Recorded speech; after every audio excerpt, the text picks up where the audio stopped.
Bueno, pues muy bien, ¿qué tal? Buenos días, a nombre del Consejo Estatal Electoral y de Participación Ciudadana, les damos lo más cordial de la bienvenida a nuestros invitados, a nuestro invitado. También, desde luego, queremos agradecer muchísimo la participación o la presencia de las personas que nos pueden estar viendo, ya sea a través de YouTube, a través de Facebook, Facebook Live, o bien en nuestra página de Internet.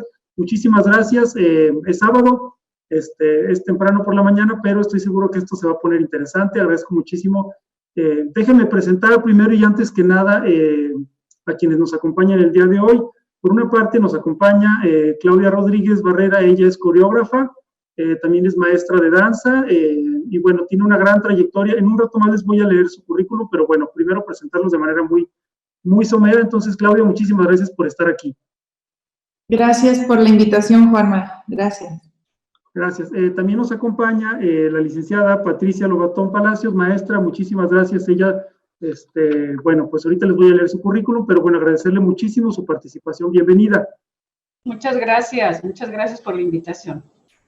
Y también nos acompaña el buen Rubén Gaitán Duque, pues también catedrático de cine, historiador de cine, mi maestro en algún momento, debo decirlo también. Y bueno, pues digamos, un gran profesional del mundo de la cinematografía, de la crítica de cine, de la historia del cine. Rubén, muchísimas gracias, bienvenido.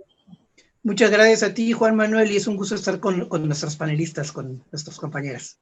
Gracias. Y nos acompaña también en representación de la presidenta de este organismo electoral, de la consejera presidenta Laura Fonseca Leal, nos acompaña mi compañero consejero y amigo, también debo decirlo, Gerardo Lomelí. Gerardo, bienvenido. Muchísimas gracias, un gusto saludarles a todas y todos.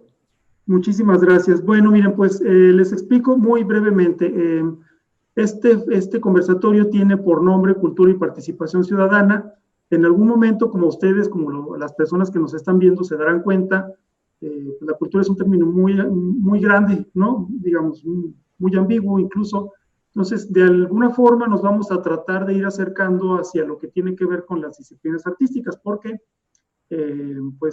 como forma de expresión, creo que hay algunas de las personas invitadas el día de hoy que nos podrían dar alguna aportación al respecto.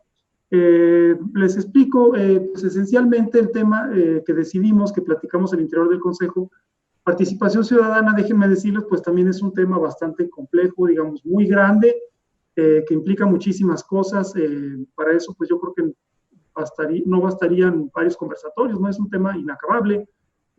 Pero bueno, esencialmente lo que hemos creído es que participación ciudadana lo vemos en un aspecto desde el involucramiento de las personas, no solo las y los ciudadanos, sino las personas en general, pues en los asuntos públicos de su colectividad, ¿no? Es decir, no solo es en términos, digamos, muy grandes el Estado, no solo es en un caso concreto un municipio, sino que también pues tiene que ver con las prácticas que día a día se van desarrollando en un ámbito colectivo, ¿no? Y cómo esas prácticas o esa ausencia de prácticas, pues de alguna manera determinan pues la construcción del modelo de democracia que en un país se vive, ¿no? Es a partir de esas prácticas de las y los ciudadanos, de cómo se involucran con lo público, en gran medida, pues se puede ir, vamos a decirlo así, delineando las bases o los cimientos de un régimen democrático.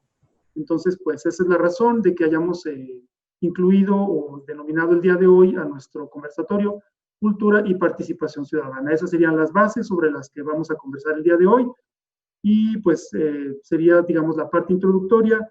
Y pues antes de continuar, sí le voy a ceder el uso de la voz a Gerardo, que nos va a dar un mensaje de bienvenida a nombre del Consejo Estatal Electoral. Adelante, Gerardo, gracias. Muchísimas gracias, Juan Manuel. Bueno, de nuevamente, a nombre de la maestra Laura Elena Fonseca Leal, consejera presidenta del CEPAC, quiero darle la bienvenida. Muchísimas gracias, Claudia, Patricia, Rubén. Agradecemos mucho el apoyo para celebrar este conversatorio denominado, como ya mencionaba Juanma, Cultura y Participación Ciudadana. A mí me gustaría mencionar sobre todo a las personas que nos están acompañando a través de la transmisión digital, que la relación entre el ejercicio de la democracia y la cultura, la participación ciudadana, no se limitan al tradicional discurso de la propaganda política. A veces es natural pensar que esta relación a través del diseño, la publicidad, que son los hermanos perversos de las expresiones artísticas que tuvieron su origen cuando precisamente estas expresiones, estas artes prestaron servicios al desarrollo comercial de las sociedades ya hace bastante tiempo, a finales del siglo XIX, pues bueno, es lo que tenemos todos en el imaginario muy presente. cómo se están desarrollando y dando estos diálogos, pero en realidad estos pueden ser mucho más constantes y profundos de lo que nos pudiéramos dar cuenta de manera inicial. A mi parecer están presentes en el desarrollo urbano, en la arquitectura, generando espacios para la convivencia, para el trabajo, el esparcimiento y en definitiva la puesta en marcha de las ideas que podamos construir como sociedad. Están presentes en el cine y demás.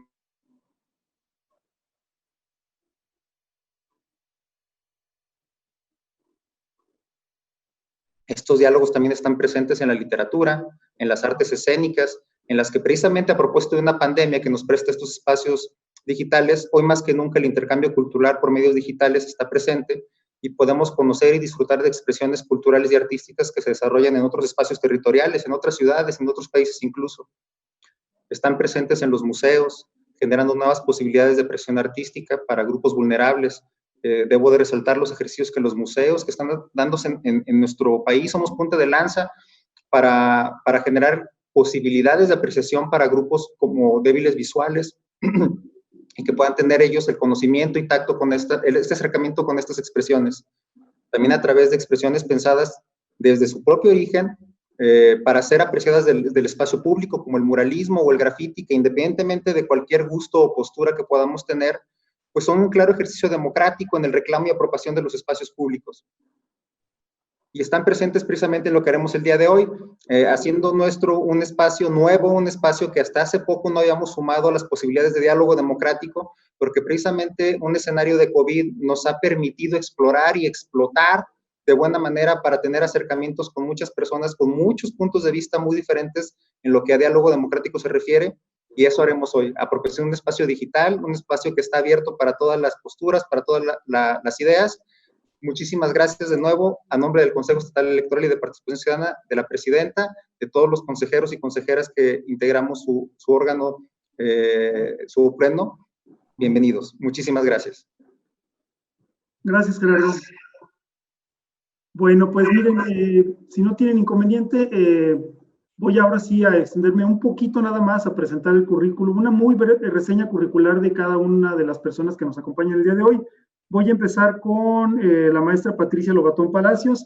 Ella es licenciada en Ciencias Sociales por la Escuela Normal Superior del Sur de Tamaulipas y maestra en Educación con especialidad en Administración de la Educación por la Universidad del Golfo de Tamaulipas. Tiene amplia trayectoria en diversos cargos del sector educativo, con trabajo directivo y frente a grupo desde nivel primaria hasta nivel superior. Desde el año 2000 es mediadora de lectura en el Programa Nacional Salas de Lectura. Desde 2018 es directora de Cultura y Eventos Especiales en el Ayuntamiento de Ciudad Valle, San Luis Potosí. Maestra, muchas gracias. Nuevamente, bienvenida. Bueno, me voy a presentar ahora, presentar la reseña curricular. Disculpen la redundancia de Claudia. Claudia Rodríguez Barrera es licenciada en Educación Artística con perfil diferenciado en danza por la Universidad Veracruzana. Coreógrafa, maestra, gestora e intérprete. Constituye legalmente en 2001 la Asociación Civil El Ángel del Espejo y dirige la compañía de danza teatro también El Ángel del Espejo, dedicándose a la labor de crear, promover y difundir las artes escénicas, en concreto la danza contemporánea. Desde 2001 crea y produce 58 obras coreográficas que han apoyado el desarrollo de nuevos públicos, beneficiando a más de 285,000 espectadores. Y Claudia, bienvenida nuevamente, muchísimas gracias. Y por último, pues voy a presentar a Rubén Gaitán Duque, es licenciado en Ciencias de la Comunicación, es crítico e historiador cinematográfico, profesor de la Universidad Autónoma de San Luis Potosí y la University of Advanced Technologies, colaborador en diversos medios de comunicación locales, fundador del primer posgrado en Comunicación y Cine en el Estado y coautor del libro Filmografía Potosina 1985-2010. Rubén, pues nuevamente, qué gusto que también hayas aceptado estar en este conversatorio. Les explico, pues ahora sí, la dinámica. Lo que vamos a hacer es, vamos a tener 3 bloques. Cada uno de ustedes va a tener 5 minutos para responder a una pregunta, digamos, provocadora, por decirlo así. Y pues bueno, lo que vamos a hacer es, yo les voy a ir contando el tiempo. Vamos a hacer una cosa. Voy a improvisar. En el arte se improvisa. Cuando les falte 1 minuto, les voy a enseñar el color azul de este bicolor y cuando ya se les acabe el tiempo será el color rojo, ¿de acuerdo? Entonces, pues bueno, esa será la dinámica. Entonces, arrancamos y pues yo empezaría, vamos a ver, Voy a empezar con la maestra Patricia, si no tienen inconveniente. Nuestra primera pregunta sería, déjenme ver, ¿la expresión artística y cultural tiene injerencia en lo público? En ese caso, ¿cómo influye el arte y la cultura en la construcción de ciudadanía? Hasta por 5 minutos puede comenzar, maestra Patricia. Gracias. Muchas gracias, gracias por tan agradable compañía. Siempre se aprende mucho, mucho desde todos los ámbitos y estoy en esa apertura de aprendizaje y lo que pueda aportar, pues creo que ojalá que nos ayude. La construcción de la ciudadanía desde la expresión artística y cultural ha venido transformándose. Creo que si la cultura y el arte se dieron desde el principio como un medio de comunicación, finalmente es un medio de transformación. Cuando hablamos de qué manera influye, creo que es la oportunidad más acertada de transformar a la sociedad a través de la cultura y el arte. Ahorita en esta época de pandemia, a través de múltiples entrevistas que se han hecho, porque los espacios culturales fueron los primeros que se cerraron, fue la primera indicación que se dio de cerrar las direcciones de cultura, de cerrar los museos, de cerrar los cines, de cerrar todo.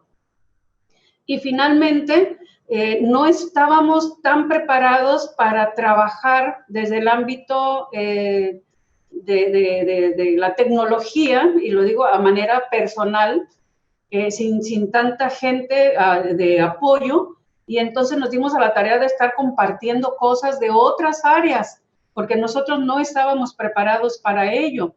Sin embargo, a la hora de que se habla de qué manera ha influido el arte, pues les digo que ha sido 100% definitivo en esta temporada, porque hemos estado inmersos en la música, en el cine, hemos estado compartiendo obras de teatro de otras áreas, y eso es lo que en un momento dado nos ha servido, le llaman de entretenimiento.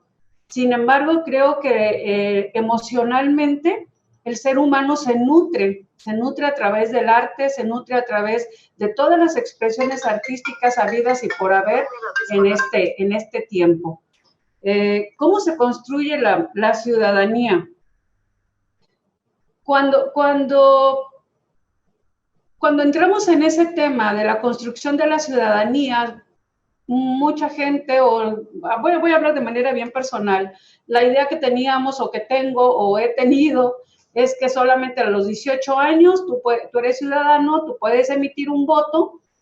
Sin embargo, hace más de 20 años estoy inmersa en la gestión cultural y nos hemos dado cuenta que la ciudadanía se construye a través de los grupos sociales, a través del sentido de pertenencia a un grupo, de cómo podemos lograr a través de estos grupos sociales transformar en un momento dado la forma de pensar de la gente. No es un objetivo principal, sino buscar esa forma de vida que sea un poquito más tranquila.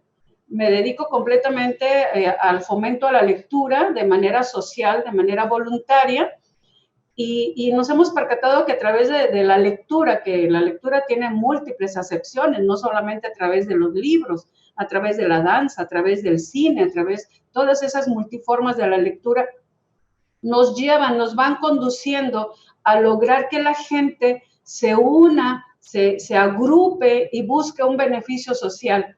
Cuando se logra esto, de manera personal me he dado cuenta que se transforma un poquito más la sociedad cuando lo hacemos en grupo, cuando lo hacemos por un bien común.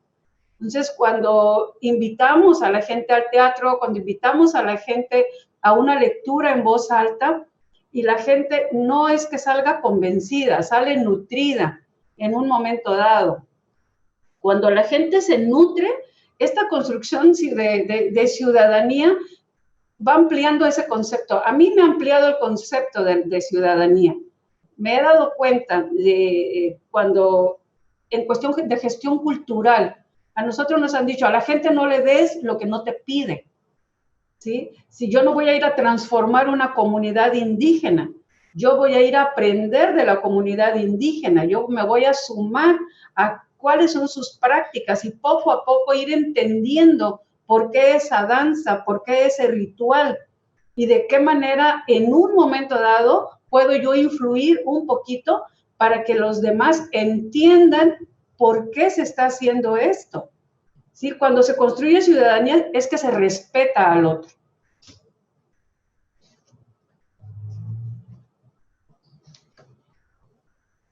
El micrófono. Gracias, maestra.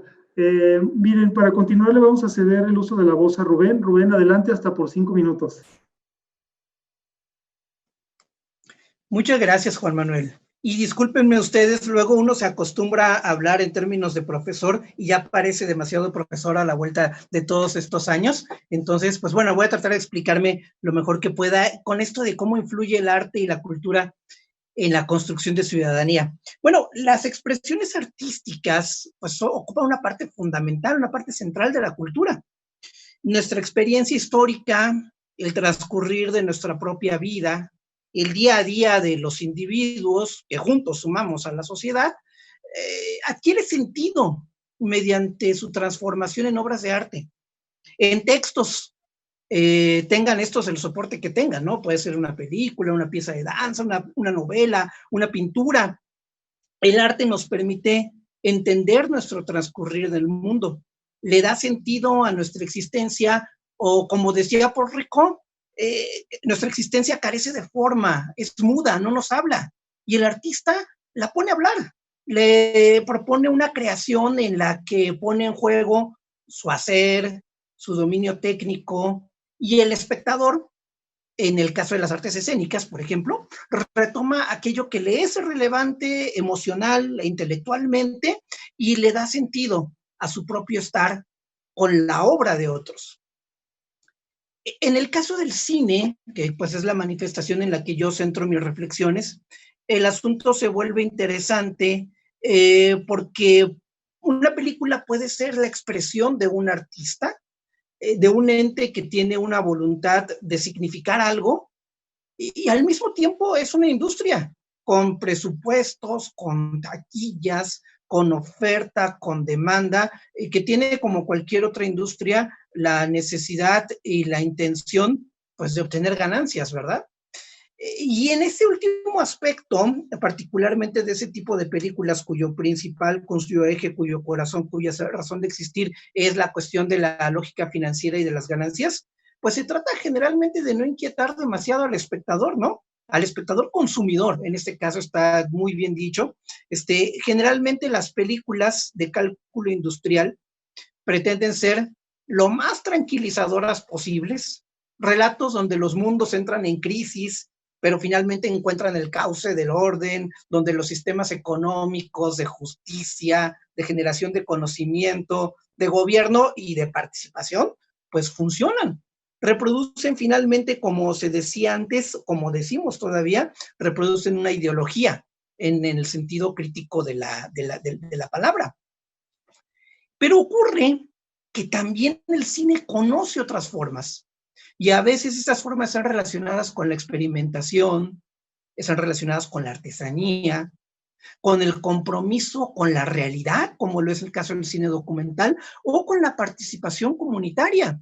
Y el resultado termina siendo otro, que generalmente va relacionado con la necesidad de expandir nuestro entendimiento de la diversidad cultural y de la necesidad de que no sean los intereses económicos el principio y el fin de toda la vida social.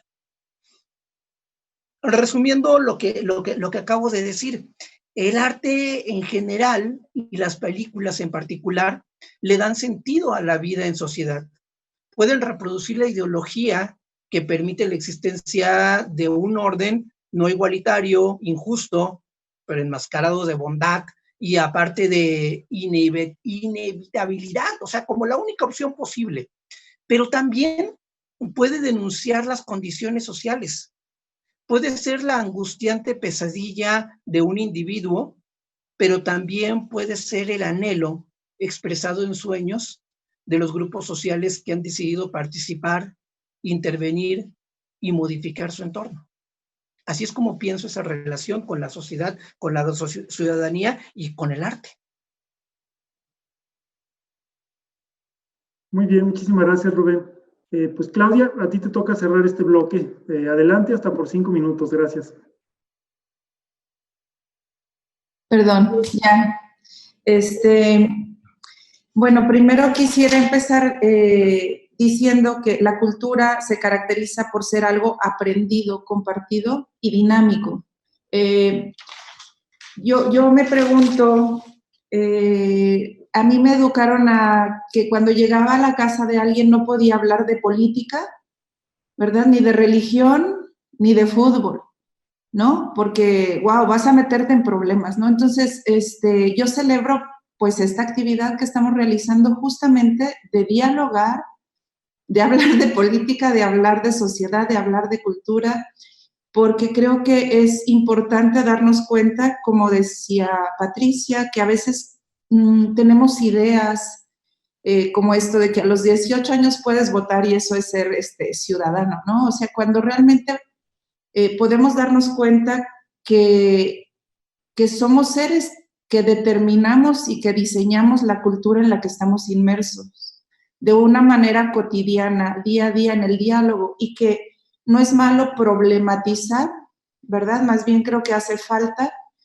cuestionarnos con un sentido crítico el por qué asumimos que ciudadanía es a los 18 años poder votar, cuando realmente viene ligado a la concepción que tenemos de la sociedad, de la cultura, del individuo. Y quisiera compartirles un pequeño fragmentito que saqué por aquí de un texto que se llama Antropología del Cuerpo y Modernidad, de David Le Breton. Y él nos dice que cada sociedad esboza en el interior de su visión del mundo un saber singular sobre el cuerpo, sus constituyentes, usos, correspondencias, le otorga sentido y valor. Las concepciones de cuerpo son tributarias a aquellas de persona. Empiezo porque, bueno, yo soy bailarina, entonces hay sociedades en donde no existe esta noción de individuo que nosotros tenemos, porque está como de la mano de esta individualidad de un sistema capitalista basado en los intereses, como decía Rubén también, económicos, no de producción. Hay otras visiones culturales, hablando de culturas, en donde el cuerpo y el individuo, bueno, más bien el sujeto se sabe parte integral de la sociedad, parte integral también, pues, con su contexto, con la vida toda, con la tierra, con los animales, con los seres vivientes, ¿no? Entonces, cuando nos percibimos, digamos, de otra manera, más sensible, cuando nos escuchamos, ¿verdad? A través del trabajo, por ejemplo, en este sentido personal, corporal, pues nos da la posibilidad de vivenciarnos como un sujeto que tiene también una responsabilidad ética en su contexto, ¿no? Esto es una cuestión como una labor cotidiana y permanente, porque sí pienso que hay arte o entretenimiento que reproduce un sistema de creencias, también lo que comentaba Rubén, pero también podemos ubicarnos en un sentido crítico, preguntarnos por un más allá, porque no reproducir necesariamente, digamos, a veces ciertas perversiones, ¿no? Que incluso hacen que el hombre se conciba a sí mismo como un objeto de consumo, como una relación más clientelar, que como un sujeto de derecho, ¿no? Entonces, podemos desde el arte ser un espejo para reflejar precisamente todas estas dimensiones de cómo cotidianamente podemos transformar a través de la cultura, a través de la obra artística, el cómo nos pensamos, el cómo nos sentimos, el cómo nos asumimos. Y hay una noción que por ahí alguna vez escuché sobre la desesperanza aprendida. Estábamos trabajando un tema sobre el adultocentrismo, ¿no? Y cómo es muy peligroso que el adolescente, que el niño crezca con un sentido de desesperanza, esta cuestión de ¿para qué hago las cosas si nada va a cambiar, ¿no? o que mucho a mí me decían, pues es que esto es así porque así es, ya no preguntes, ya no cuestiones, así es, ¿no? Y eso es lo que nos lleva a una apatía, creo, de participación, a un creer que no podemos realmente transformar en nuestro mundo íntimo, en nuestro mundo social. Un minuto. Sí, que no podemos transformar de manera cotidiana nuestro vivir, ¿no? Creo que es una responsabilidad, también como un sentido ético de convivencia, y pues en el caso personal es como una práctica cotidiana, ¿no? Con alumnos, con la familia, con quien yo me encuentro en la calle, ¿no? Y creo que eso es importante que lo hagamos, que no bajemos los brazos, ¿no? Muy bien, muchísimas gracias, Claudia. Vamos a pasar al siguiente bloque. Solo me gustaría, si ustedes me lo permiten, dejar alguna reflexión para también las personas que nos están escuchando, que nos están viendo, y más o menos que de alguna manera lo que intento hacer es recoger lo que se ha señalado en este primer bloque, y me parece uno tiene que ver con la lectura de los textos, es decir, lectura no es solo un libro, digamos, no solo puedes leer un libro, sino cualquier texto en cualquier otro formato, y en ese sentido la lectura pues tiene que ver también con un asunto que se llama interpretar, ¿no? Y entonces ese interpretar te puede llevar a distinguir entre arte y entretenimiento. Me parece que esa es una distinción que pues hay que dejarle ahí como, no sé, una lucecita y un signo de interrogación en las personas que nos están viendo, escuchando. Arte, entretenimiento. Es lo mismo, es distinto, que cambia, y bueno, pues es lo único que me gustaría dejar. Vamos a pasar al siguiente bloque. En el siguiente va a comenzar Claudia. Claudia, la siguiente pregunta pues ¿es la expresión cultural un promotor del derecho? No, espérenme, me estoy brincando una pregunta, discúlpenme. ¿Cómo el arte impulsa a las personas a interesarse en los asuntos públicos y actuar desde la ciudadanía? Adelante, hasta por 5 minutos, Claudia, gracias. Bueno, yo considero que una de las cuestiones que define, por ejemplo, a una cultura es que compartimos un lenguaje, ¿no? El lenguaje o el idioma es una característica de la cultura y, bueno, yo siempre recuerdo muchísimo un libro que para mí fue así como detonador, Alan Watts, cuando escuché que el lenguaje es una institución, o sea, me puse a temblar porque nosotros expresamos, traducimos nuestras vivencias a través de estas cosas prestadas que son las palabras, ¿no? Y muchas veces pensamos, digamos, que estamos hablando, ¿cómo te diré?, de la realidad cuando realmente solamente estamos haciendo como, sí, como una traducción de ella, ¿no? El arte es otro lenguaje, bueno, son múltiples, o sea, los sonidos, el movimiento, las imágenes, que no necesariamente tienen que ser traducidas a este lenguaje verbal. Martha Graham decía que si yo pudiera decir lo que bailo, pues no lo bailaría, ¿no? Entonces, creo que en el momento en el que tú puedes, digamos, expresar también de otra forma ciertas vivencias con otra finalidad que no es como la producción económica o la utilidad, digamos, de un sistema de producción, sino que tienen más relación, digamos, con la vida íntima del ser, ¿no? O sea, como con tus necesidades, tu esencia. Bueno, te brindan otra dimensión, ¿no? Como sujeto, y yo creo que eso también crea empatía con el otro, ¿no? Crea como la posibilidad de ver al otro ya como no como un objeto o como un enemigo, porque en el capital es un poquito esto, ¿no? O sea, como que hay que correr contra el otro porque pues tenemos que ganar, no sé, cierta cuestión económica, ¿no? Entonces crea solidaridad, crea empatía, bueno, la práctica, ¿no? Ahora como agentes de transformación cultural o del imaginario colectivo, creo que sí tiene muchísimo que ver esto que tú marcabas, cuál es entretenimiento y cuál es arte, ¿no? O sea, para mí, digamos, mi compromiso es precisamente como develar estas cuestiones de cómo nos percibimos, cómo nos asumimos, o sea, y permitirle al otro mirarse con otros ojos, eso posibilita depositar como una semilla de cuestionamiento a nivel a lo mejor también no racional, pero sí vivencial, y vislumbrar otra manera, ¿no? De vivir, de asumirse, de sentirse. También libera a las personas en el sentido en el que las hace más dueñas, digamos, de sí, al sentir esta vivencia. Y creo que eso, pues, es importante, ¿no? O sea, no estarnos visualizando solamente como una máquina de producción, digamos, sí, capitalista, de trabajo, sino como un sujeto que puede construir y transformar su realidad.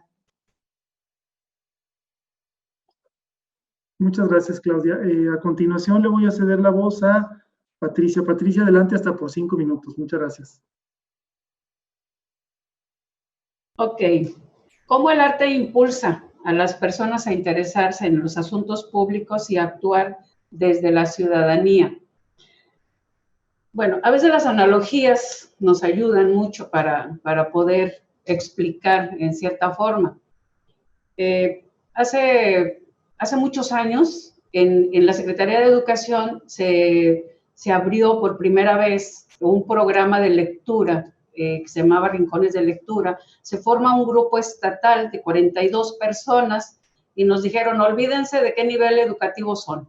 Todos ustedes pertenecen al programa Rincones de Lectura y vamos a trabajar para todo mundo.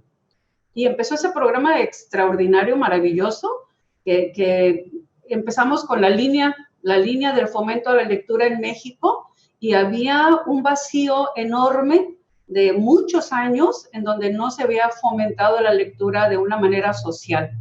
Entonces, por ahí empezó la capacitación, duramos 2 años capacitándonos con gente extraordinaria en este ámbito, y 2 años y medio cambia el gobierno y viene esa ruptura de programas. Se acaba el programa, se desbarata el equipo de Rincones de Lectura, y todo el mundo váyase a sus escuelas, todo el mundo váyase a donde se tiene que ir. Y entonces así como que nos habían dado un impulso tremendo, al menos de manera personal. Y yo dije, ¿y ahora qué voy a hacer? O sea, con todo esto, si yo me voy a mi escuela, tengo 20 alumnos, voy a trabajar con mis alumnos, pero yo creo que esto que el gobierno invirtió en mí tiene que dar para más. Yo no puedo nada más dedicarme a los 20 alumnos con todo aquello que ya me habían motivado a aprender y a seguir aprendiendo. Y entonces dije, bueno, yo tengo que hacer algo más, no nada más aquí. Y busqué la oportunidad de no regresar a la escuela precisamente, sino buscar otro espacio donde pudiera yo hacer toda la labor de fomento a la lectura fuera de. Llego a la Secretaría de Educación, presento un proyecto en mi nivel educativo y me dicen adelante. Y empezamos a trabajar en todo el estado, pero yo todavía seguía sintiendo que lo que nosotros compartíamos con los maestros era algo que ya estaba también inmerso en los planes y programas educativos, pero que no se estaba llevando de una manera social todavía. Busco otro espacio, llego a un centro de maestros, pero mi comisión, pues me dicen, tú no eres académica, tu comisión va a ser administrativa, y así como que, y ahora, bueno, no me dejan hacerlo aquí, entonces lo voy a hacer en el jardín. Y entonces llego al jardín de mi ciudad, llego con libros, pongo libros y mesitas, sillas y muchos libros, y empiezo a leer en voz alta. Y poco a poquito empezó la gente así como a acostumbrarse, y en un momento dado, en las bromas y todo que nos hacíamos los que pertenecíamos al programa de Rincones de Lectura, llevábamos muchos libros, algunos en carritos y todo, y decían, ahí vienen las de Rincones de Locura. Y yo dije, bueno, pues en cierta forma, eso somos. Y yo empecé a hacer eso en mi jardín, ¿sí? En el jardín de mi pueblo fueron, después, mucha gente así como que nos veían de, bueno, ¿qué está haciendo? ¿Qué hace? Pero el programa de salas de lectura es un programa social, es un programa voluntario, es uno de los programas federales que se ha mantenido por casi 3 sexenios más, yo creo. Es el único programa que ha trascendido porque nosotros somos voluntarios, no recibimos ningún salario, ningún sueldo. En la cuestión de la educación, el fomento a la lectura se hace por obligación, ¿sí? Es obligatorio, son muy pocos los maestros que se han querido formar como promotores realmente de lectura. Entonces, aquí en Ciudad Valles, puedo decir que soy referente en cuestión de fomento a la lectura de manera social. Entonces, ¿de qué forma se ha logrado? Hemos logrado incorporar gente que ya está trabajando en otros municipios de la Huasteca así, de manera voluntaria. Y entender también que una vez que ya estás inmerso en esto, y entonces dije, bueno, ahora ya lo estoy haciendo en mi comunidad, ya lo estoy haciendo en mi plaza, pero ¿por qué no hacerlo desde otro ámbito? ¿Sí? Y entonces empezamos a hacer una cruzada nacional de fomento a la lectura para que se autorizara, para que se decretara esta ley de fomento a la lectura y al libro. Y entonces en la Feria Internacional del Libro de Guadalajara, que cada año se hace el encuentro de promotores de lectura, pues nos dimos a la tarea de difundir trípticos, de concientizar, porque tenía que haber una ley de fomento a la lectura y al libro. Entonces, poco a poco fuimos trabajando en ello y después decimos, bueno, ¿ahora qué más hago? Pues entonces yo tengo que dirigirme a diputados, a senadores, tengo que hacer cartas, tengo que hacer oficios, tengo que tratar de llegar un poquito más allá, porque en el ámbito educativo con los maestros, discúlpenme, pero no lo había conseguido, ¿sí? No lo había conseguido. Entonces, la labor de concientización, de emotividad, tiene que ser desde acá adentro. Tenemos que construir esa ciudadanía desde acá primero. Después vienen las leyes y creo que eso es lo que tiene que impactar todavía más. Muchas gracias. Rubén, pues adelante. Me encantan un par de ideas de mis compañeras que acaban de poner. En primera instancia, esta cuestión de lo que no se puede decir con el lenguaje que se ha institucionalizado, con lo que ya está armado. Sí, de hecho, si existe el arte, es finalmente porque también es una exploración de nuevas maneras de hacer las cosas, de nuevas maneras de entenderlo para reflejar otra realidad, otra circunstancia, otro anhelo, otro sueño diferente al que en estos momentos, en un momento determinado histórico, las obras de arte y más, por ejemplo, el cine, que puede ser tan institucional, puede transmitir en ese momento. Y eso me gustaría de alguna manera relacionarlo con esta idea de los rincones de locura, que es una cosa maravillosa, porque finalmente, como dice el filósofo Leonardo da Jandra, todo lo que no tiene que ver con la producción de capital, todo lo que no tiene que ver con la reproducción del poder, o es locura o es arte. Y finalmente las dos cosas están juntas de alguna manera, están relacionadas. Y bueno, a mí me gustaría retomar un poco con tu provocación de interesarse en asuntos públicos e incluso en algo más amplio, que es la cuestión de la política, las relaciones. Ustedes me disculparán, siempre termino hablando de historia porque finalmente es una de las cosas que hago, es una de las cosas que me interesan, y sobre todo de historia del cine. A lo largo de la historia del cine han sido múltiples las propuestas. De hecho, me da un poco de pena, pero invariablemente termino hablando de películas viejas, pero voy a tratar de actualizar un poco lo que voy a decir, pero es interesante que para los historiadores más jóvenes que están haciendo ahora la historia del cine universal, América Latina ha sido uno de los lugares más propicios, uno de los territorios más propicios para la reflexión política en el cine, por lo menos desde 50 años. Cuando las dictaduras militares, en el contexto de la Guerra Fría, proliferaron en Centro y en Sudamérica, cineastas que estaban identificados con la izquierda hicieron, por ejemplo, películas documentales exhaustivas, maravillosas por originales y por creativas. Uno de esos realizadores acaba de fallecer, me refiero a Fernando Pino Solanas, y que junto con Octavio Getino hizo una película que se llama La Hora de los Hornos, estrenada en 1968. Esta película verdaderamente tiene una serie de cosas que ahorita les quiero comentar y que tengo aquí mi apunte para que no se me olvide lo más importante. A cualquiera que le dicen que la hora de los hornos dura 4 horas con 20 minutos, se impresiona y de alguna manera subyuga la cantidad de tiempo que hay que invertir para verla. Pero lo interesante es que la mayor parte de la gente no se agobia cuando vemos una serie producida en Hollywood de 10 capítulos de 1 hora cada uno, ¿verdad? Todo depende de la manera de ver. Y Solanas, junto con Getino, inventaron una nueva manera de ver. La película de la Hora de los Hornos fue realizada con materiales filmados en toda América Latina y planteaba el problema de la violencia estructural de la región. Pero no era para verse de manera de corridito, como cuando vamos al cine o nos ponemos a ver una película en la televisión. Estaba dedicada a grupos que operaban muchas veces clandestinamente en sindicatos, en organizaciones políticas que resistían contra las dictaduras, y tenía que verse en grupo, para empezar. La exhibición varias veces se suspendía para dar paso al debate entre los asistentes. La discusión era parte del programa y era parte de la provocación.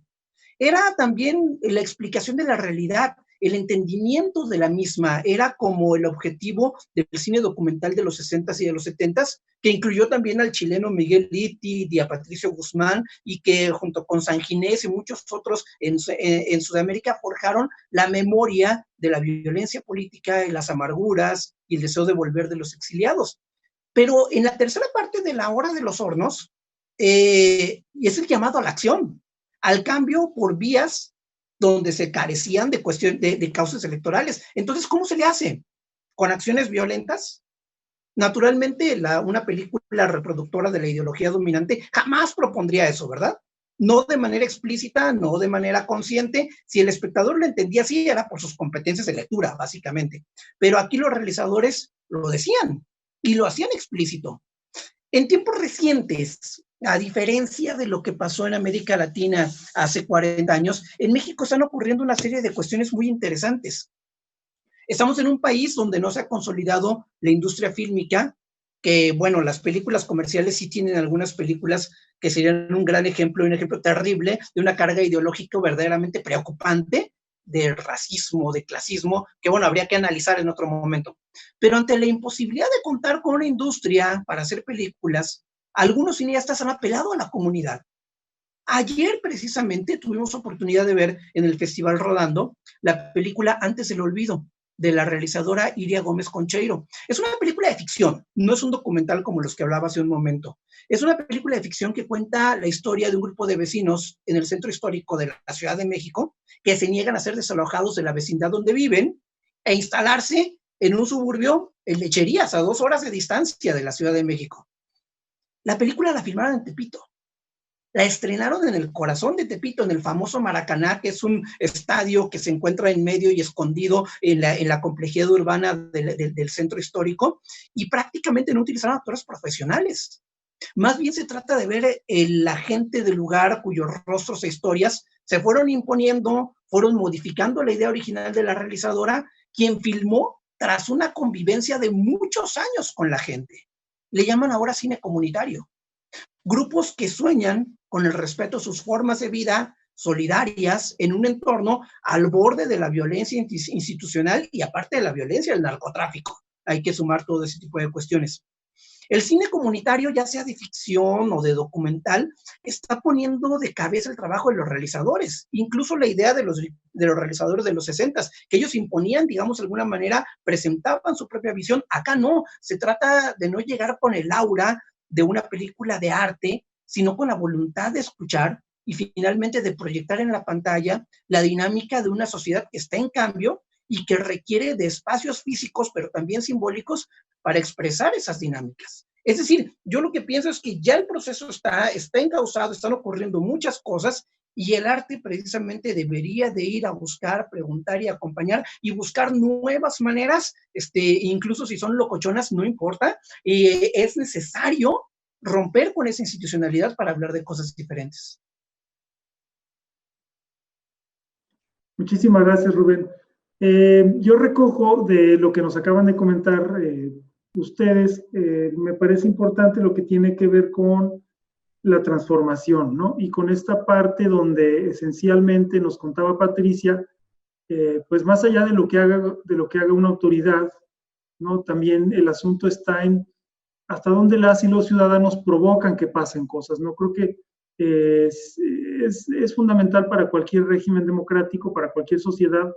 Decía Guillermo del Toro, no esperarse a que papi gobierno venga y haga las cosas por ti, ¿no? O sea, la verdad es que esencialmente, pues una democracia que quiera una ciudadanía como mucho más robusta, pues necesita que esa ciudadanía justamente provoque que pasen cosas, que no se espere que le resuelvan, digamos, pues todo, ¿no? Entonces, y bueno, quizá una reflexión que yo me permitiría compartir y para cerrar, pues un poco, digamos, esto tiene que ver con movimiento, ¿no? Es decir, transformar, que por ahí varios de ustedes utilizaron esa palabra, transformar es moverse, ¿no? Y moverse implica cambios, ¿no? Y en ese sentido, pues yo creo que la historia de nuestra democracia, de nuestro régimen democrático, no voy a entrar en más detalles, pero al final del día, pues eso, ¿no? Es movimiento. Y ese movimiento, pues esencialmente ha surgido no desde el poder, sino debajo del poder, al lado del poder, desde otros lados del poder, ¿no? Y en ese sentido, pues es fundamental, como ustedes ya lo han dicho, que las personas, desde el ámbito que ustedes quieran, desde la expresión artística, incluso que funciona, como ya decía Claudia, como un espejo, donde la sociedad se puede reconocer como, digamos, en pleno ejercicio de sus derechos, o carente de derechos, ¿no? O limitada en el ejercicio de sus derechos, ¿no? Con eso cerraría yo este bloque y pasamos al tercer bloque, si no tienen inconveniente. Y la pregunta sería, ¿es la expresión cultural un promotor del derecho a ser diferente y al mismo tiempo al derecho a la igualdad de oportunidades y la verdadera construcción de ciudadanía? En este caso, pues le voy a solicitar a Rubén que empiece en este bloque. Muchas gracias.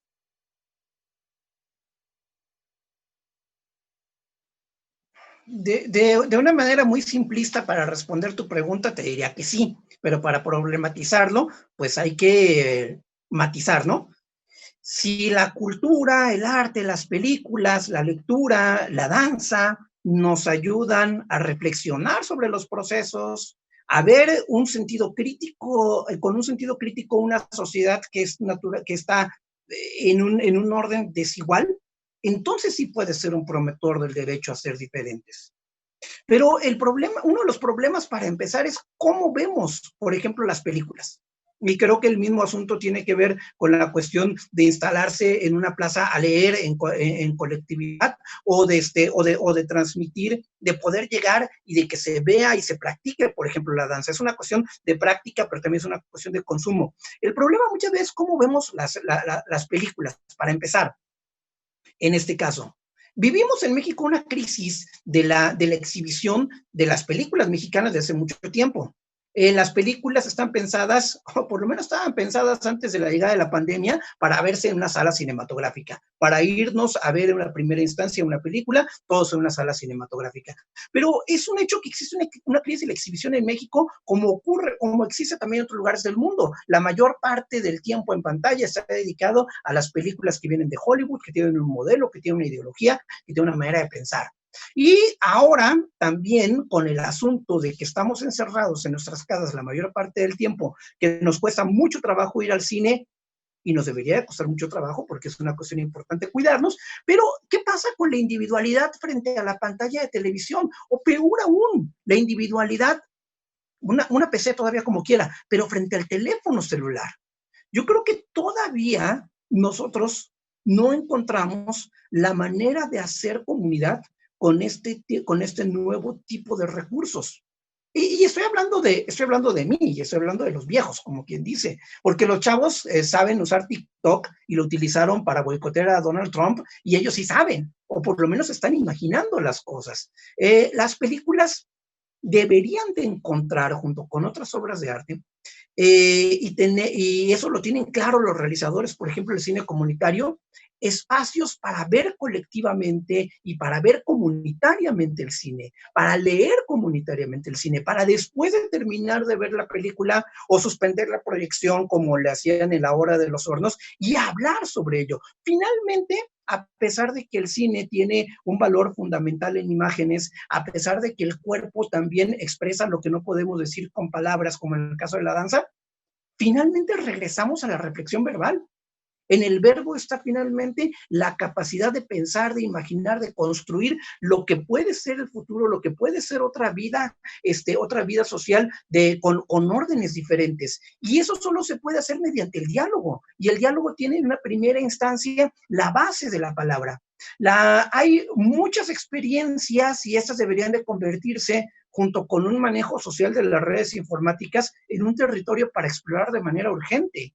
Hay experiencias de cine comunitario, de exhibición de cine comunitaria, de gente que, por ejemplo, está llevando pantallas a las comunidades y que ni siquiera utilizan electricidad.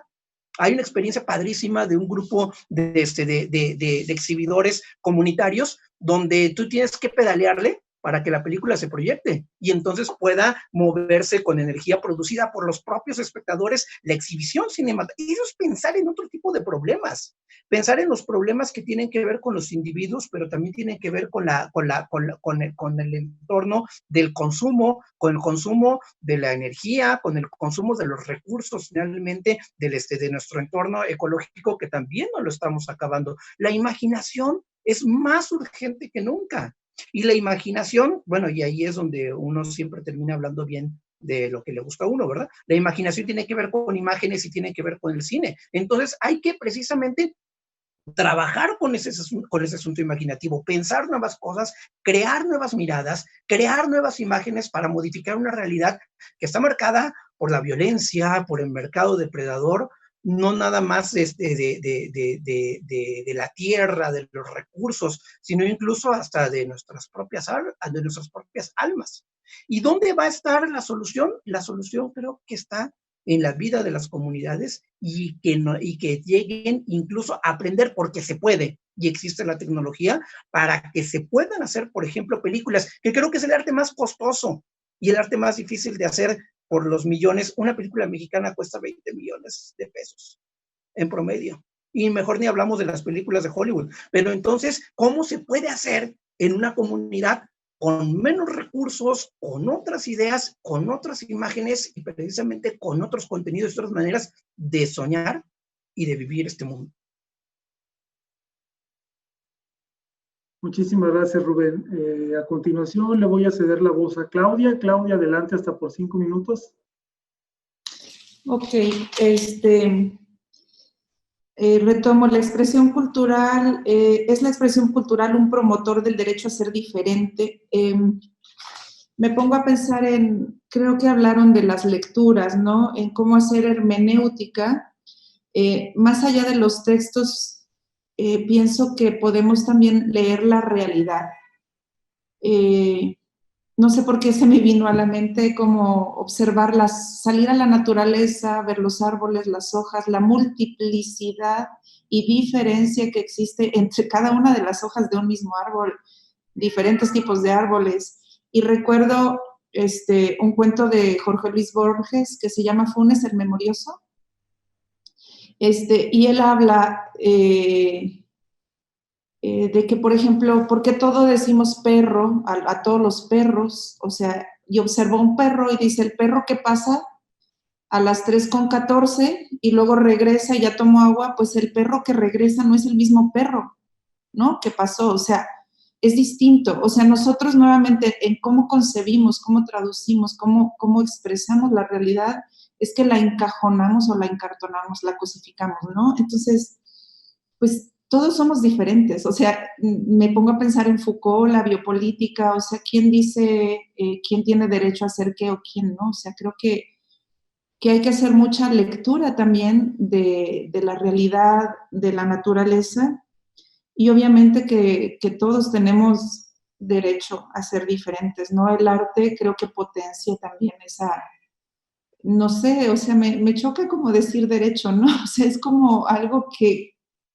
y no sé, ontológicamente pues está intrínseco en el ser, ¿no? Cada uno de nosotros observémonos, tenemos, mi mano izquierda no es igual que mi mano derecha, y no tengo por qué amarrarme, yo soy zurda, perdón, pero no tengo por qué amarrarme la izquierda para escribir con la derecha, ¿no? Entonces, creo que hacer este trabajo de lectura de la realidad, de problematizar, porque seguimos teniéndole miedo a eso, a la palabra problema, ¿no? O sea, es como si yo tengo un problema, pues qué bendición, porque pues voy a aprender a la manera, en la medida en que yo me ponga y me aboque a resolverlo, lo confronte, pues voy a aprender, ¿no? Del problema. Creo que la educación así también nos enseña, ¿no? A través de problemas matemáticos, de problemas, te ponen problemas a resolver para que aprendas, ¿no? Entonces después le tenemos como mucho miedo a meternos en problema discutiendo de política, ciudadanía, participación, y creo que es una responsabilidad que deberíamos de asumir todos los miembros de esta sociedad de manera permanente, ¿no? Y vamos a ir aprendiendo a dialogar, o sea, yo mismo este ejercicio, pues los felicito porque pues estoy aprendiendo a dialogar, ¿no? Y felicitar a Patricia, me encanta mucho esta cuestión de lanzarse a gestionar, a legislar, porque realmente tienen que convertirse en leyes estos derechos, ¿no? A la lectura, al sano esparcimiento, a poder presenciar obras cinematográficas, como dice Rubén, en colectividad, en comunidad, espectáculos escénicos, pero donde vayamos creando esta cultura del diálogo, esta cultura de la participación, preguntarnos, bueno, ¿y podemos hacerlo mejor? Porque no tenemos que asumir o dar por dado algo que está ahí y que a lo mejor es perverso. Bueno, yo sí lo veo, ¿no? Entonces, más allá de tener derecho o no, creo que todos somos diferentes. Y eso es esa multiplicidad de colores es lo que da riqueza al tejido social, y cada uno puede aportar pues desde su práctica, desde su perspectiva, con sus antecedentes, para ir pues hacia un proyecto de futuro en este colectivo, que no nos quedemos como en es que así son las cosas, ¿no? Que creo que, nuevamente digo, eso es lo riesgoso, como esa desesperanza aprendida, ay, es de mala educación problematizar, ¿no? Hablar de tales temas. Hemos sido creados, digamos, en un sistema como, yo creo que así conviene, ¿no? O sea, no preguntes, asume. Y creo que estamos en un momento a nivel global en donde es necesario preguntarnos si podemos hacer las cosas de otra manera, y eso requiere colectividad, diálogo, un sentido ético y nada más. Muchas gracias, Claudia. Para cerrar este bloque, le voy a ceder la voz a Patricia. Patricia, adelante, hasta por 5 minutos. Sí, muchas gracias. Dice, ¿es la expresión cultural un promotor del derecho a ser diferente? Esos prejuicios que tenemos, que se siguen teniendo a lo largo de la vida, creo que es lo que nos ha bloqueado en cierta forma el derecho a respetar al otro por ser diferente. Hace un momento usted comentaba acerca de la interpretación de las cosas. En cuestión de fomento a la lectura y sobre todo de educación, se habla mucho de la comprensión lectora. En cuestión de cine también hay una interpretación, también hay una comprensión, y es una de las grandes preocupaciones de los maestros, y se dan talleres y cursos y conferencias y congresos sobre comprensión lectora. Cuando yo trabajo con grupo de maestros, siempre enfatizo que la comprensión no es una enfermedad que se cura con gotitas, con inyecciones, con algo. La comprensión es un proceso que se trabaja, que se construye desde niños, desde pequeños, y que tenemos a la mano las herramientas más maravillosas, que son los libros, que son las lecturas, que son los textos, que son las canciones, que es la danza, que es el cine, que es todo ese cúmulo de conocimientos y de arte y de cultura.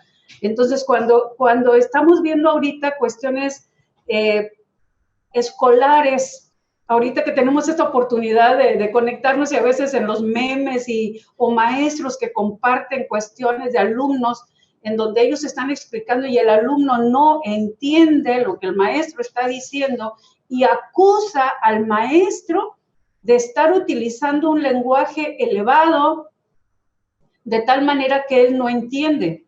Entonces, estamos retrocediendo en un momento dado en esta interpretación y en esta comprensión de todo lo que conlleva en el arte y la cultura. Los prejuicios, les digo, los prejuicios siguen presentes a la hora de que ves a un joven vestido de negro, a lo mejor con collares o tatuajes, y que todavía les ponen la barrera o la gente les tiene miedo, ¿sí? Entonces, cuando todo esto sucede, nosotros tratamos por todos los medios de seguir haciendo esos círculos de lectura, de seguir convocando a la gente para tratar de enfatizar de que el arte nos nutre el alma, y de que esa frase que de algún filósofo, pedagogo de Wick, que decía que educar es dar al alma toda la belleza de que sea susceptible, dar al cuerpo y al alma toda la belleza de que sea susceptible. Entonces, si nosotros decimos esa frase ahorita, pues obviamente te estás imaginando un mundo hermoso, etcétera, pero la belleza tiene que ver con los valores, tiene que ver con la educación, tiene que ver sobre todo con el respeto, que es el valor universal, a mi juicio, uno de los más importantes que existe. Entonces, ¿cómo vamos a construir ciudadanía si no es a través del respeto a la diferencia del otro, a lo que el otro le gusta? ¿Sí? Entonces tratamos de buscar esos espacios. Los jóvenes que andan en bicicleta, en patineta, son corridos de todos lados. No ha habido un espacio para ellos. Ahorita, aquí en la ciudad, bueno, ya buscamos un lugar donde. Entonces me dice, bueno, ¿y eso no te toca? ¿Cómo que no? Cultura es todo. Cultura es todas las manifestaciones humanas habidas y por haber, tienen que ver con la cultura. El comportamiento de la gente tiene que ver con la cultura. Entonces tenemos que apoyar, tenemos que orientar para poder abrir esos espacios. En cuestión de leyes, ahorita que soy funcionaria, a ver hasta dónde llego, pero ya estoy pensando qué es lo que sigue, de qué manera puedo hacer que los ayuntamientos ejerzan lo que por ley le corresponde al recurso que se debe destinar a cultura. Sí, porque no se está haciendo. La ley dice que a cultura los ayuntamientos, el Estado, la Federación, etcétera, tienen que destinar no menos del 1% de su presupuesto anual. ¿Sí? Y aunque sea el 1%, es una cantidad suficiente que podríamos nosotros estar ejerciendo para poder hacer más actividades que lleguen a toda la gente. Estamos atendiendo. Ahora entiendo por qué me hacían caso cuando yo hice mi proyecto de fomento a la lectura y organicé la primer feria del libro, porque yo llegué con la ley de cultura bajo el brazo y dije, aquí dice que los ayuntamientos tienen que apoyar esto y esto. Yo voy a hacer una feria del libro, tú no me vas a pagar, pero me vas a poner toldos, me vas a poner mesas y sillas, ¿sí? Y yo me encargo de organizarla. ¿Sí? Entonces, durante 10 años, cada año, una feria del libro, ¿sí? Con narradores, cuentacuentos, y que buscando apoyos aquí y allá, porque obvio que los ayuntamientos no tienen para apoyar las cuestiones culturales. Es para lo que menos se apoya. Entonces, buscar por todos los medios para poder hacer actividades, ese es el gran trabajo que nos está costando. Entonces, pero ahorita como funcionaria lo estoy entendiendo, que la ley existe, pero no es sancionable. Entonces tenemos que buscar que se sancione en un momento dado, que se aplique ese presupuesto que se debe de destinar a las cuestiones culturales en los ayuntamientos. Entonces, ¿cómo construimos ciudadanía? Luchando, buscando esos ciudadanos que se sumen a las ideas y propiciar, provocar. Debe de haber películas que también nos apoyen, que nos ayuden, esas lecturas en voz alta, esos grupos, esos clubes que estamos formando, bueno, que ya tenemos muchos años formando, y que de una o de otra forma implica meterse en problemas. Y una vez dije, a mí me encanta tener problemas. ¿sí? Me encanta tenerlos para poder continuar en esta labor. Gracias. Muchísimas gracias, Patricia. Pues bueno, un poco yo, cerrando este bloque, destacaría de alguna manera reforzar lo que ya más o menos habíamos explicado o comentado, no explicado, comentado, en el bloque anterior, donde esencialmente pues es fundamental. Creo que sí, la expresión cultural sí nos permite o promueve el derecho a ser diferentes, me parece que eso es importante, pero respecto de la igualdad de oportunidades, pues creo que más bien ahí, pues tenemos mucho por hacer, ¿no? Es decir, me parece que desde el lado de, por lo menos desde las instituciones públicas, tenemos un gran reto, ¿no? La verdad es que no la tenemos fácil, digo, no es una justificación, me refiero a que tenemos una tarea pues descomunal, pero que también requerimos la vigilancia, desde luego, de las y los ciudadanos. Es muy importante que las personas, que la ciudadanía, pues no nos deje solos, ¿no? Es decir, no tanto porque vengan y hagan la chamba de las instituciones, sino que es importante que nos estén vigilando, ¿no? Una sociedad, una democracia donde las y los ciudadanos no vigilan el quehacer de las autoridades, pues está incompleta o está coja, ¿no? De esa manera lo pondría yo. Pues miren, me gustaría, pues se han acabado las 3 preguntas que tenemos, pero no quisiera cerrar yo este conversatorio sin darles la oportunidad de que ustedes pudieran emitir un último mensaje, o si quieren conclusiones, si así lo prefieren, cada uno de ustedes respecto de lo que se ha dialogado, de lo que se ha conversado aquí. Entonces, pues bueno, empezaría, si no tienen inconveniente, Claudia, adelante.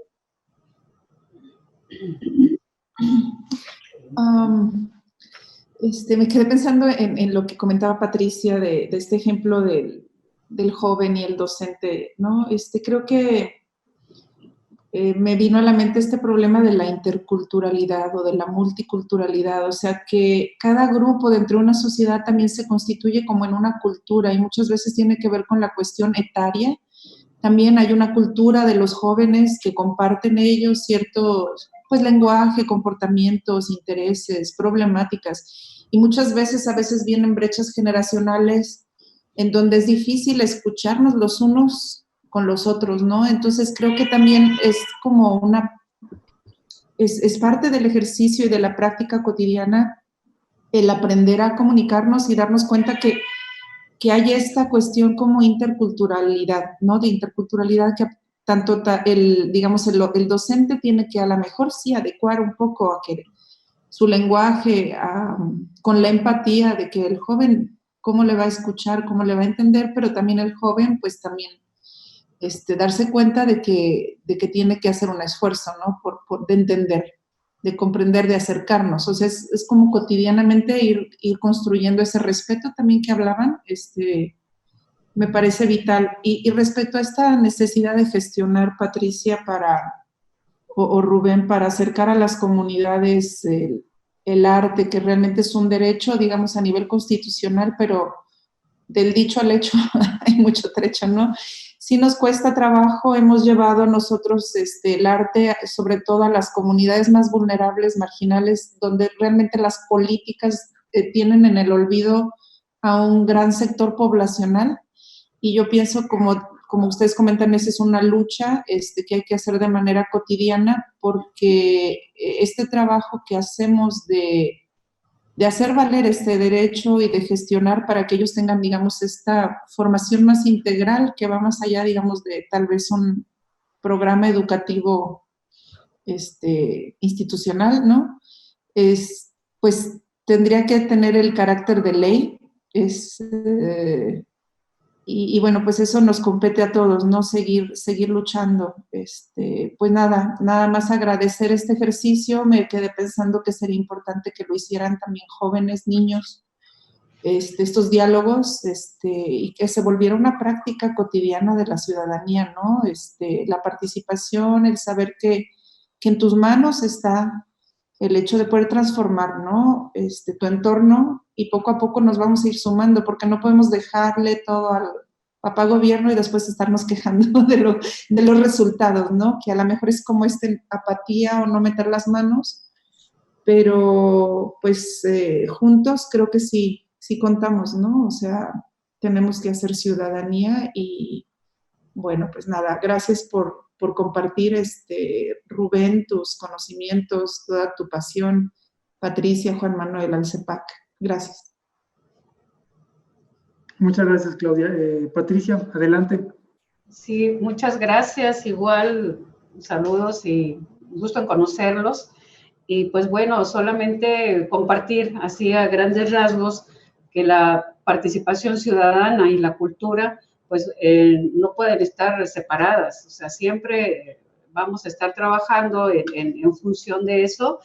Y pues sobre todo decir que las organizaciones no gubernamentales son un aporte bien importante para toda la difusión que se tenga que hacer, y había habido alguna participación económica por ahí para este tipo de organizaciones que desafortunadamente a partir de este año pasado dejaron de proporcionar, y que se sigue luchando de todos modos. Cuando hablamos de respeto y de la participación, bueno, yo enfatizo mucho en ese aspecto de respeto. Trabajo mucho con niños, me gusta mucho trabajar con niños porque creo que fundamentalmente ahí está la base para poder seguir adelante. En las sesiones de lectura nosotros propiciamos que el niño esté feliz, que esté contento, aunque sea un momento ahí con nosotros, porque sabemos que en la escuela sufre y en la casa sufre en un momento dado. Entonces procuramos todas las sesiones con los niños que se lleven un ratito de diversión. En cuanto al esparcimiento, en las leyes, sobre todo de los derechos de los niños, hay un aspecto, los artículos que hablan de la educación y del esparcimiento, tener libre derecho al esparcimiento, pero nunca menciona, yo quiero entender por esparcimiento como el derecho a la diversión y a la cultura, pero en los derechos de los niños tampoco menciona que tengan derecho a una cuestión artística, cultural, en ese sentido. Entonces, creo que también tendríamos que luchar un poquito en buscar ese apartado ahí.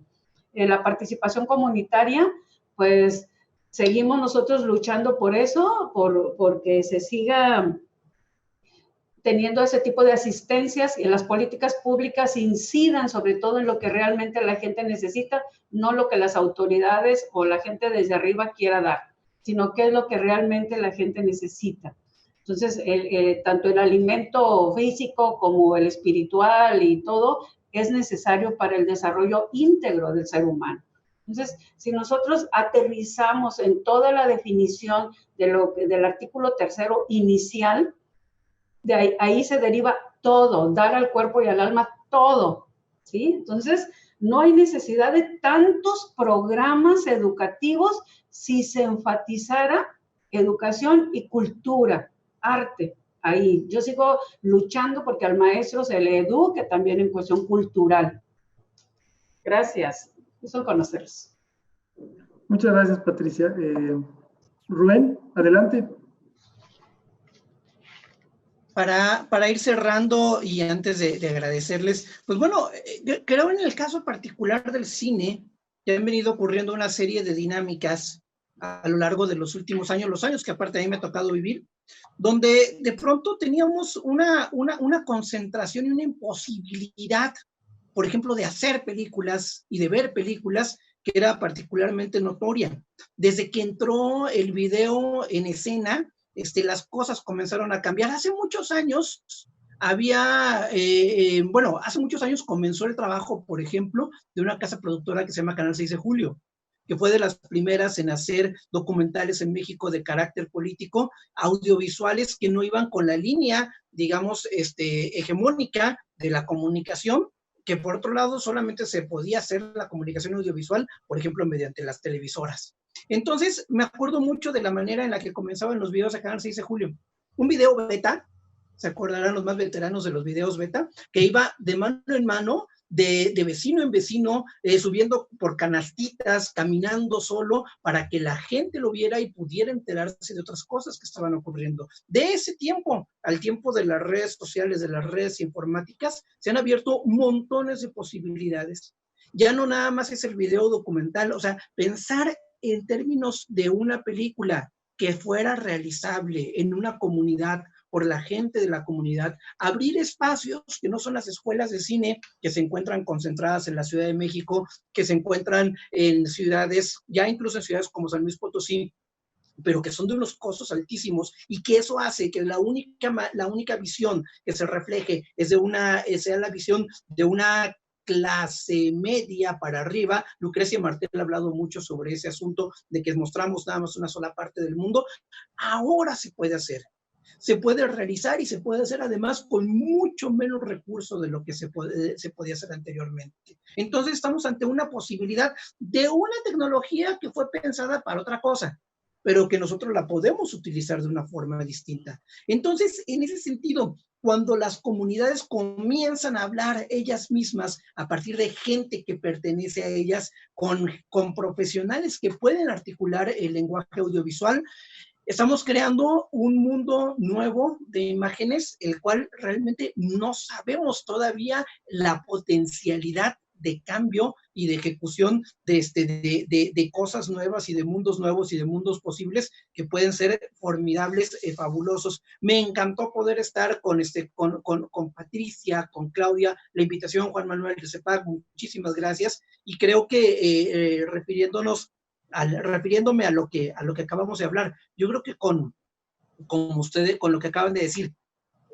con baile, con libros y con películas podemos tener una vida feliz. Ya solo nos falta un poquito de comida y un lugar digno donde vivir, pero con eso tenemos más que suficiente. Muchísimas gracias, Rubén. Pues miren, yo no me resta más que agradecerle. La verdad es que pues hay muchas preguntas, hay muchos temas que se van a quedar fuera, pero pues también tengo que ser respetuoso con el tiempo de ustedes, ¿no? Entonces, pues no me resta más que agradecerles que hayan decidido, que hayan aceptado sumarse a este proyecto de conversatorios que está llevando a cabo el CEPAC, el Consejo Estatal Electoral, y pues bueno, invitarlos a que estén al pendiente. Ojalá más adelante haya oportunidad de volver a conversar. De veras sería, pues para el Consejo, para mí también sería un orgullo, ¿verdad? Un honor poder volver a platicar.